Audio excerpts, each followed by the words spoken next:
HELLBOY stars David Harbour, Milla Jovovich, Ian McShane, SASHA Lane and Daniel Day Kim. The movie was written by Andrew Cosby, based on the comics by Mike Mignola. Cinematography is by Lorenzo Senatore, and music is by Martin Bernfeld. HELLBOY is directed by Neil Marshall, the man who directed Dog Soldiers, Doomsday and Centurion. What's the story? It's 517 AD, and Ian McShane provides the voiceover for a sequence that explains how King Arthur and Merlin defeated an immortal evil witch called Nimue, the Blood Queen, played by Milla Jovovich. Nimue was the one that created the bubonic plague. She was tricked into meeting with King Arthur and Merlin on Pendle Hill, and was then betrayed by her minion witch Ganida, played by Penelope Mitchell. Nimue was chopped into pieces by King Arthur's famous sword Excalibur, and her body parts were hidden around England. Back in the present day, HELLBOY, played by David Harbour, is on a mission for the Bureau of Paranormal Research and Defence, or B.P.R.D. HELLBOY has been sent to Mexico to find a missing agent called Esteban Ruiz, played by Mario de la Rosa. Ruiz is masquerading as a wrestler called Comatos. Comatos invites HELLBOY into the ring and they start to fight. During the fight, Comatos turns into a monster bat/vampire. HELLBOY is forced to kill Ruiz the vampire by impaling him on one of the steel wrestling ring posts. With his dying breath, Ruiz warns HELLBOY that the end is coming. After drowning his sorrows in a local bar, HELLBOY is brought back to the B.P.R.D. headquarters in Colorado. Here we finally meet Professor Brudenholm, or just Broom, played by Ian McShane. Broom is HELLBOY's adoptive father and the head of the B.P.R.D. Broom tells HELLBOY that a similar monster hunting organisation from England, called the Osiris Club, have asked for HELLBOY's help in killing some giants. Despite HELLBOY's protests, he is ordered to go. Meanwhile, in the underworld, another evil witch called Baba Yaga, played by Troy James and voiced by Emma Tate, plots revenge on HELLBOY for some untold past indiscretion. She recruits the help of a mutant man-boar hybrid called Gruagach, played by Stephen Graham. Gruagach is asked to locate all of the missing pieces of Nimue and put her back together. HELLBOY visits the Osiris Club in England and meets with Lord Adam Glarum, played by Alistair Petrie. Here we are given a brief history lesson about giants. In addition to this, a psychic fortune teller called Lady Hatton, played by Sophia Kondo, provides some backstory on HELLBOY's origin story. A flashback shows us how the Nazis employed Grigory Rasputin to open a portal to hell. This ceremony was interrupted by the arrival of Professor Broom and a paranormal Nazi hunter called Lobster Johnson, played by Thomas Hayden Church. Lobster and his men kill the Nazis and seal the portal. However, HELLBOY had already come through when he was a baby. Despite the fact that this HELLBOY should have been killed immediately, Broom decided to let it live. It's a strange decision that no one understands to this day. Later that night, Gruagach arrives at an ancient monastery. He tears everyone to pieces in an extremely graphic way, and he doesn't stop until he finds Nimue's head in a casket. Nimue comes to life and opens her eyes. The next morning, HELLBOY rides out with the Osiris Club into the New Forest. However, instead of hunting giants, the Osiris Club hunts HELLBOY. They stab him an unprecedented amount of times with spears that also deliver deadly electrical shocks.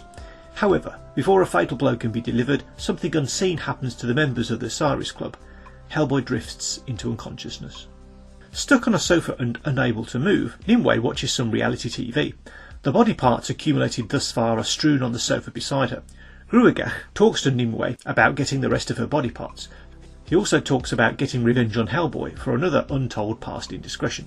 HELLBOY wakes up to find that the Osiris Club have been eaten by 3 giants. When HELLBOY is spotted by the giants, he gets into a fight, which he eventually wins. Just before he collapses from exhaustion, HELLBOY spots the arrival of a van containing Alice Monaghan, played by SASHA Lane. HELLBOY next wakes up in Alice's flat. It turns out that Alice is another psychic, and she came to HELLBOY's rescue because HELLBOY once saved her life when she was a baby. Just then, an M11 SWAT team bursts in. After things calm down, Broom enters. We are also introduced to another new character called Major Ben Damio, played by Daniel Day Kim. Major Ben appears to be a man with a secret, because he has to inject himself with a serum, presumably to stop him from turning into some kind of monster. By now, Broom has figured out that someone is trying to resurrect Nimue. It is also disclosed that the last remaining part of Nimue is located at the Osiris Club headquarters. HELLBOY, Major Ben and Alice are sent to the Osiris Club to retrieve the body part if possible. Unfortunately, they are too late. Everyone at the Osiris Club has been killed. Alice finds the body of Lady Hatton and she uses her psychic ability to spew Lady Hatton's essence out of her mouth. Lady Hatton comes to life and warns about HELLBOY's role in the future conflict. When it is discovered that Gruagach is still in the building, Hellboy gives chase. Their fight is interrupted by a vision of Nimue. Nimue sympathises with Hellboy and she tells him that they are meant for each other. Nimue then disappears. After this, Hellboy recounts his previous encounter with Gruagach. Gruagach was a shapeshifter that changed places with baby Alice when fairies abducted her. Hellboy threatened Gruagach and the real Alice was returned. This forced Gruagach back into the underworld. Now Nimue has all her body parts. She is stitched back together by some witches. During this, Gruagach explains his side of the Alice story. Gruagach wants revenge on Hellboy because he misses the life he could have lived as Alice's replacement. Hellboy and the others attend the combined M11/B.P.R.D. headquarters in London. On the surface this is a fish and chip shop. Underneath it is Winston Churchill's old war room bunkers. Here we find Broom reading up on Nimue. Meanwhile, Major Ben goes to see a mystic armourer. He stocks up on a magic bullet that will kill Hellboy. Major Ben is aware of Hellboy's prophecy to destroy the world, and this magic bullet is his insurance. Hellboy has been affected by his interaction with Nimue. He starts to question his role in the B.P.R.D, and he questions why humans always have to destroy monsters. Being a monster himself, Hellboy wonders if he is on the right side. Hellboy tries to leave the bunker. He gets in the lift, but instead of going up, he goes down and down and down. For some reason he ends up in another dimension at the invitation of Baba Yaga. It is a weird forest world where houses have legs. Hellboy meets with Baba Yaga. Baba Yaga tells Hellboy to join her for dinner, but Hellboy is not keen on the chopped up fingers in the soup. We learn that Hellboy had previously poked out Baba Yaga's eye when she tried to raise Stalin's ghost. Hellboy agrees to give Baba Yaga his own eye if she tells him where to find Nimue. Baba Yaga tells Hellboy to go to Pendle Hill. Hellboy then leaves without giving Baba Yaga his eye. What a liar. During a helicopter flight to Pendle Hill, Major Bell recounts a previous adventure in Belize. This turns out to be a carbon copy of the very first Predator movie. Major Ben was the only survivor, and this is obviously the reason why Major Ben has a condition requiring medication. For some reason, the helicopter does not land on Pendle Hill, where it is supposed to, but a short distance away. This gives Nimue time to resurrect a legion of zombies that break out of the ground and attack Hellboy and the others. As time is of the essence, Hellboy is sent on ahead to stop Nimue. On top of Pendle Hill, Nimue draws out her blood from an old oak tree and regains her full powers. She then announces her plans to destroy the world to the accumulating mass of monsters in the valley below. The minion witch, Ganaida, and her two sisters put in an appearance. Ganaida offers Nimue a crown of thorns she used to wear. Nimue is unimpressed. She kills the two sisters and forces Ganaida to plead for mercy. Just then Hellboy arrives. He immediately blows a hole in Nimue's face with the large pistol he carries. Upon seeing this, the accumulated monsters turn and flee like cowards. However, they should have stuck around because Nimue is unaffected. In the forest, Alice discovers that she has new powers. She can punch the living soul out of the zombies when she touches them. This is a skill that she never knew she had. With all the zombies gone, Alice and Major Ben go to Pendle Hill. Nimue asks Hellboy to join her, but he refuses. Not happy at being rejected, Nimue picks a thorn out of her crown and throws it at Alice. Nimue then disappears into a portal. Alice has been poisoned. Ganaida suggests Hellboy can take Alice to a cave by the sea where Merlin's body can be found. If they can wake Merlin, he has the magic to save Alice. Without explaining how they get there or how long it takes, everyone arrives at the cave. Merlin is woken up and Alice is saved. Merlin, played by Brian Gleeson, tells us a story about how Hellboy's mother was the last living descendant of King Arthur. She fell in love with a demon and married him in 1574. Hellboy was their child, and he was named Destroyer of All Things. Merlin shows Hellboy the sword Excalibur, which is set in stone as legend dictates. Merlin asks Hellboy to pull Excalibur from the stone because the sword is the only thing that can kill Nimue. However, when Hellboy takes hold of the sword, he gets a vision of a hellish future. Scared that his vision might come true, Hellboy refuses to free Excalibur. Disappointed, Merlin disintegrates before our eyes, all his magic spent. By now, Nimue has arrived in London, and she is spreading the plague. Nimue arrives at the fish and chip shop, and she decimates the B.P.R.D. When Hellboy and the others finally arrive, Nimue is gone and Broom is missing. But Nimue hasn't gone far. She's held up in St Paul's Cathedral. However, Hellboy first has to battle with Gruagach, and this time Gruagach is twice his usual size. Luckily, Major Ben decides to help out by transforming into a leopard beast. Together they fight Gruagach. Unfortunately, they still can't beat Gruagach, but just as Gruagach is about to destroy Hellboy, Nimue stops him. She kills Gruagach and makes another offer for Hellboy to join her. Nimue reveals that underneath their feet lies the tomb of King Arthur, along with Excalibur. Frustrated that Hellboy would not take Excalibur, Nimue brings Broom out of hiding and kills him. In response to this, Hellboy takes Excalibur, and this transforms him into the monster he truly is. This action triggers the release of an extravagant range of gigantic monsters who look like they came right out of a Godzilla movie. The monsters run amok in London, killing indiscriminately, as if the plague wasn't bad enough. Now that Hellboy has turned to the dark side, Major Ben, who has since changed back into human form, aims his magic bullet at Hellboy's heart. However, Alice connects with Broom's dead body to bring out his soul, so that he can offer Hellboy some words of wisdom. Ultimately, Broom convinces Hellboy which side he should be on. As a result of this, Hellboy uses Excalibur to chop Nimue's head off. Hellboy then throws Nimue's head into a pit of steaming lava and kills her. Not that difficult in the end, was it?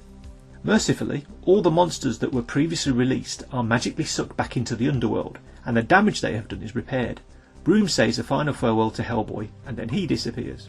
6 months later, Hellboy, Alice and Major Ben are on another mission. They attack an industrial facility and dispose of the baddies in a sequence resembling an amateur-made music video. The end result of this endeavour is finding a tube containing an Ichthyosapien. Presumably this is Abe Sapien from the Hellboy comics. Apparently there are a couple of end credit scenes. To be honest, I didn't stick around to watch them. Sorry about that. One of these scenes shows Hellboy at Broom's graveside. Here he meets with the ghost of Lobster Johnston. Lobster warns Hellboy that evil is coming. Another end credit scene features the return of Baba Yaga. It looks like she is up to her old tricks again, and she is determined to collect the eye that Hellboy promised her. This time she is recruiting a character that is presumed to be Koshai, the immortal mercenary. Issues. We spend a significant amount of this movie in flashback. When this happens, you have to ask if the movie should have been set in a different time, thus avoiding the need for so many flashbacks. The exposition is clumsy and repetitive. For example, Hellboy is told that Ruiz was sent to investigate a nest of vampires in Mexico during a phone call he has with Broom. Why is Broom telling Hellboy this when Hellboy must have been told what his mission was days before he arrived in Mexico? And why is there a confidential file on Ruiz on the seat of Hellboy's truck, if Ruiz is Hellboy's old friend? Is the likelihood of Hellboy forgetting who Ruiz is so great that he needs to carry around his file folder? This is spoon-feeding the audience things they don't need to know. Not only this, Hellboy goes and repeats the same exposition word for word during his confrontation with Ruiz in the wrestling ring. It's an example of bad writing. Apparently the writer of this movie doesn't even understand how vampires can be killed, like everyone else on the planet does. Vampires can't be killed by impaling them on a metal ring post. They need a wooden stake through the heart, or garlic, or silver, or sunlight, etc. I didn't like the character Gruagach. He looked and sounded like he belonged in the Teenage Mutant Ninja Turtle movies. His CGI was not up to standard, and every scene he was in was cringeworthy. This is not a reflection on the actor Stephen Graham, it's a criticism of the bad writing and direction. How long does Gruagach keep his grudges? Hellboy's interaction with Gruagach was about 20 years ago, and all that he did was to rough him up a little. Is this the only motivation to drive Gruagach for all these years? Has nothing else significant happened in Gruagach's life in the meantime? We have to talk about the tone. It's all over the place because it can't decide what it wants to be. Hellboy is essentially a kids' movie, yet it has excessive use of the F word and explicit and unnecessary use of blood and guts.